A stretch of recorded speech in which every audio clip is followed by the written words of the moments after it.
I grew up in small towns in Washington State, and there just wasn't much culture at all. And if I wanted culture outside of my house, it's really the only place to go. And I would very often go.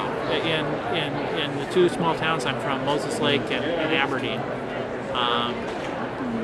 You're ready. I spent even when I became a young adult, and I would be visiting my parents from my job on the East Coast. I would go to the library almost every day in these towns because it was the only place where I could find interesting stuff to think about.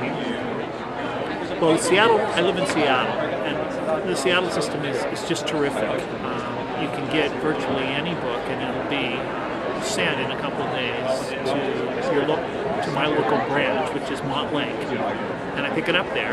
Or I can download books, ebooks, which I do.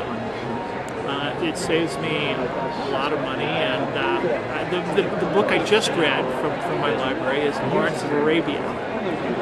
It's actually it's a biography of him called Hero. And it is just fantastic adventure. I'm against them, and I vote for library levies when they come around. But so does the people. The people of Seattle support their libraries pretty well, and it's a fantastic system. Yeah, I know.